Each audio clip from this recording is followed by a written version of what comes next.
Salut tout le monde et bienvenue dans la vidéo où je corrige la page 269 dans votre manuel. Donc à la question 5, tu avais deux solides décomposables ici.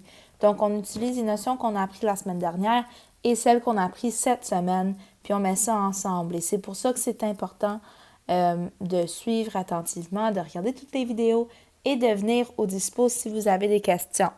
Donc ici, tu avais un solide décomposable. En fait, c'était comme une pyramide, mais elle était tronquée. Donc, elle était comme coupée, puis tu ne vois pas le triangle en haut. Et on sait que c'est une pyramide à base carrée, c'est écrit dans la question, et on connaît l'aire latérale. Et dans ce problème-là, et pour le B aussi, on voulait trouver la mesure manquante. Et la mesure manquante, c'est cette mesure-là, ou même cette mesure ici. Donc, ce qu'il faut commencer par regarder, c'est, on connaît l'aire latérale. Bien, l'aire latérale, elle est formée ici de 4 trapèzes et on sait que les 4 trapèzes sont isométriques puisque la base est un carré. Et par la suite, ce que moi j'ai dit, bien, si l'aire latérale est de 400 cm², bien, un des trapèzes doit mesurer, bien, son aire doit être de 100 cm² parce que j'ai fait 400 divisé par 4. Donc, un trapèze ici, c'est 100 cm². Et là, j'ai utilisé la formule d'aire d'un trapèze pour trouver la mesure manquante qui est en bleu ici. La formule d'aire d'un trapèze, je vous rappelle, c'est la grande base plus la petite base fois la hauteur divisée par 2. Et on sait que tout ça est égal à 100 cm² parce qu'on parle ici de un trapèze.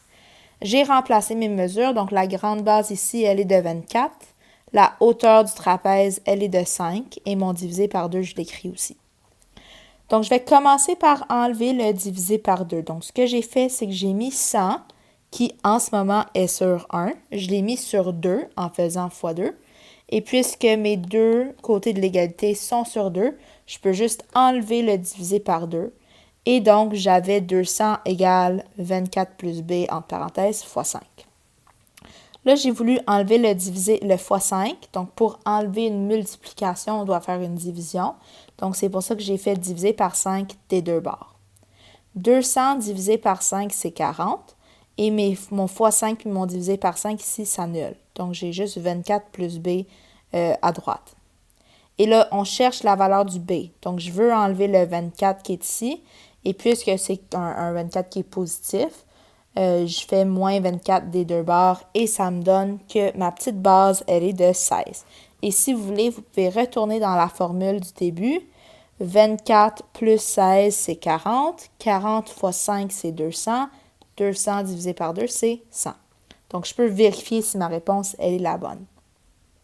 Pour la question B, ici, tu as un solide qui est formé de deux pyramides à base hexagonale. Donc ça implique que ma pyramide du haut, j'ai 6 triangles isométriques. Ma pyramide du bas, j'en ai 6 aussi. Donc en tout, j'ai 12 triangles isométriques. Et je sais que l'aire totale est de 1965,6 mm².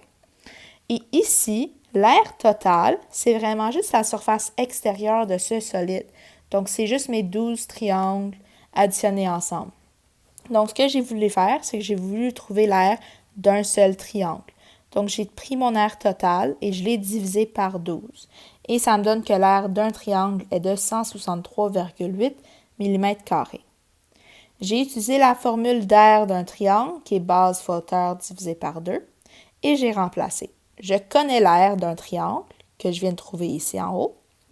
La base du triangle, qui est cette mesure ici, ou même celle-là, je ne la connais pas, ça c'est ce que je cherche. La hauteur du triangle, c'est le 23,4 et c'est divisé par 2. Donc, c'est comme les mêmes étapes qu'on a fait au A, c'est juste ici, il y en avait une de moins. Donc, je voulais enlever le divisé par 2. Donc, j'ai mis le 163,8 sur 2 et j'ai pu enlever le divisé par 2 ici. Et là, j'ai juste réécrit B fois 23,4 comme 23,4b. Ça revient au même si vous n'avez pas fait ça. Mais pour moi, c'est plus facile de voir qu'il faut que je divise par 23,4 pour avoir ma valeur du b qui est de 14. Et encore une fois, vous pouvez retourner dans la formule du début, remplacer ta base du triangle par 14 pour vérifier. La question 6, elle était un petit peu plus compliquée. Vous allez voir que j'ai fait le même dessin que j'avais fait dans l'autre vidéo pour nous aider. Donc ici, c'est un prisme à base rectangulaire. Et quand tu as des prismes à base rectangulaire, il faut vraiment regarder chaque face parce que les faces latérales sont différentes, ne sont pas toutes les mêmes. Quand c'est un prisme à base carrée, là, c'est plus facile. Mais ici, puisque c'est une base rectangulaire, tu as quelques étapes de plus à faire. Donc ici, on connaît la surface latérale qui est de 27 120 mètres carrés. Et la surface latérale de ce prisme est composée de 4 rectangles. Tu as 2 rectangles où la base est de 48 mètres. Et si je dessine ça, c'est les 2 rectangles ici, celui-là et celui de l'autre côté. De plus, j'ai 2 rectangles avec la base qui mesure 65 mètres carrés. Et ça serait, je devrais choisir une autre couleur.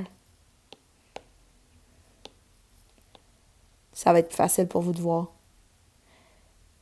Et ça serait ce rectangle-là et celui en arrière que je ne vois pas. Donc, quand je calcule l'aire latérale, il faut que je dois faire 2 fois ce rectangle en bleu et 2 fois ce rectangle en rouge. Et quand je les additionne, ça me donne l'aire latérale qui était donnée dans la question. Par contre, on ne connaît pas la hauteur des 2 rectangles, mais on sait que c'est la même parce que la hauteur du prisme est la même sur n'importe quel bord. Donc, si l'aire de ce rectangle-là, c'est base fois hauteur, l'aire de ce rectangle-là, c'est base fois hauteur encore une fois. Donc, si j'utilise une expression algébrique, l'aire du rectangle bleu, c'est 48H et l'aire du rectangle rouge, c'est 65H. Par contre, comme j'ai dit, tu en as 2. Donc, j'ai fait 48H fois 2, 65H fois 2. Et quand je les additionne, ça doit me donner l'aire latérale dans la question. 48H fois 2, c'est 96H. 65H fois 2, c'est 130H. Et là, puisque 96H et 130H sont des termes semblables, puisqu'ils ont la même variable, je les ai additionnés ensemble et ça me donne que c'est 226H qui est égal à 27 120.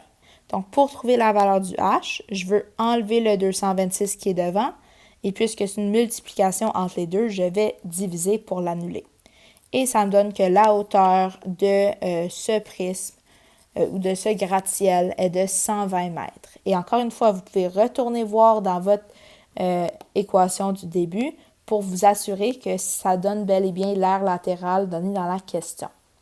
Donc, mon gros point pour vous tout le monde, s'il faut se rappeler d'une chose, c'est que pour ces exemples-là, c'est très utile de se faire des petits croquis, des petits dessins et de prendre toute la place dont vous avez besoin. Donc, si vous avez essayé de rentrer ça dans Sommet, moi, j'étais pas capable. Donc, j'imagine que ça a été difficile pour vous aussi.